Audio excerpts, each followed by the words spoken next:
Saw like a case, right? It was beat up and it was like, it had like a whole bunch of stuff in front of it. I didn't know what it was. It was my grandfather's. I asked him, could I have it? He said, sure.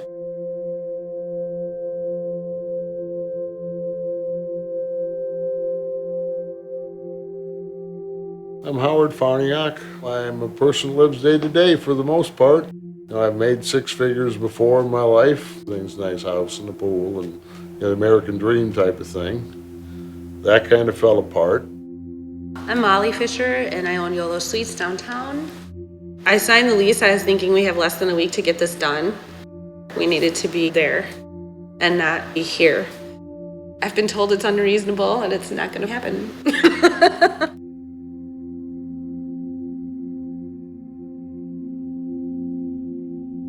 And he said, there's an instrument inside of it. It was a saxophone, but it was torn and beat up. It was like halfway rusted and the buttons wouldn't go down. Yeah, it was beat up pretty bad. So we got it all fixed up. I had a few things in life. A couple of kids I brought up. Happened to, one OD'd and another died from cancer, sent me to depression. There's this light bulb that goes off. I keep myself busy and occupied, and I don't sit around on the couch. So I heard about the thing on Stroll on State, so I went and I showed up there. I went, for like 6 weeks. I was there 4 nights a week, and Saturday is 5 times a week. Stroll on State kind of took everyone by surprise. The actual Stroll event always takes place on the Saturday after Thanksgiving. And 3 years ago, it started from absolutely nothing. And now we have tens of thousands of people coming downtown in the middle of winter. And I thought, I need to take advantage of that, and I'm going to move next door and take advantage of the bigger space so I can sell to more people. Because the whole idea is to give people what they love, and since people love my stuff, here we are. I go to Lincoln Middle School, and my band was picked to play on Stroll on State. Well, we practice a lot, like super a lot. Day after day after day, the same music. If we messed up, Mr. Nicolette would be like, come on guys, get it right. Practice at home. Good morning, everybody! Hey, thanks for coming down. I don't know if you noticed or not, but it snowed last night.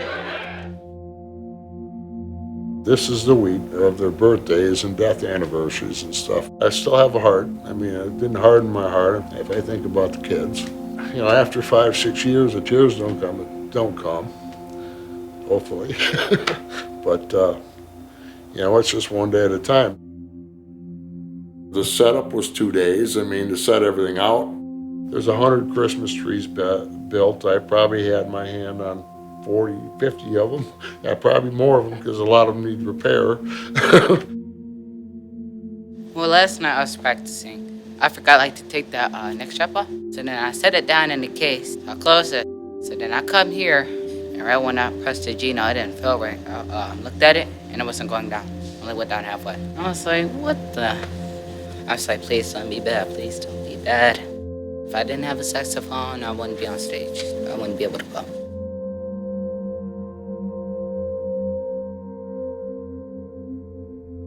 There's a gentleman named Brad Stallings. We hit it off. I had the little sign up there. He knew right what it was because he's got the same poster stuck on his son's wall. It says, never let the fear of striking out hold you back. Tony, who owned the parlor, was in the space that I was moving into, and we had 4 days to move him out and move me in. The plan was he was going to move out while I was moving in, but here we are the night before Stroll, and his stuff is still in here. This isn't going to happen. This isn't like Tony. I've known him for over a year, and he's always on top of or ahead of things. I started this business because after I got cancer and got really sick and got better, I wanted to do something that I loved for my job. I always wanted to own a bakery, and I named it YOLO's because you only live once. Screw it, I'm going to Tony's.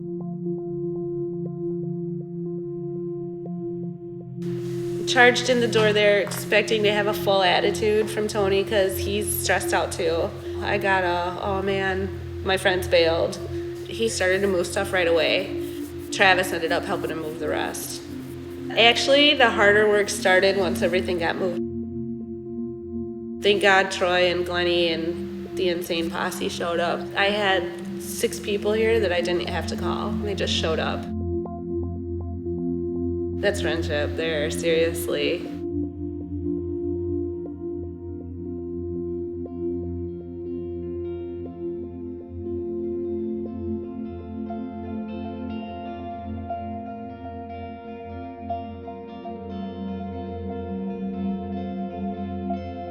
It's 3 o'clock, we're opening, and Stroll on State begins.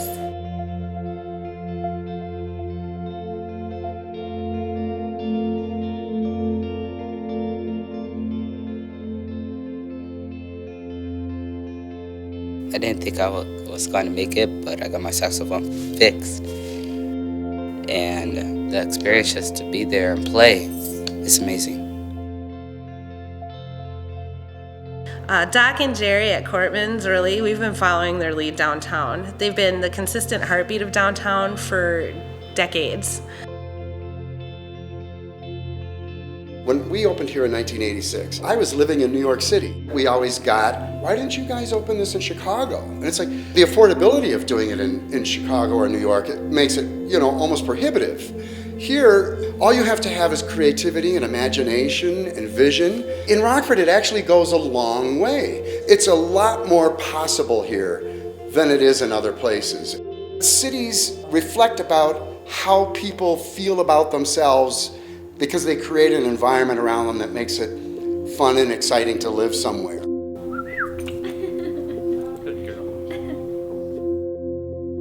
We know about the people because they've built great cities. So they tell us about themselves through what they've done by creating these wonderful spaces. 3, 2, 1.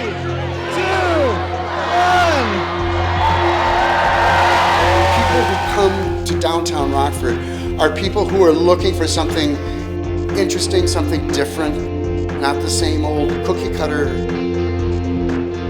It's who we are.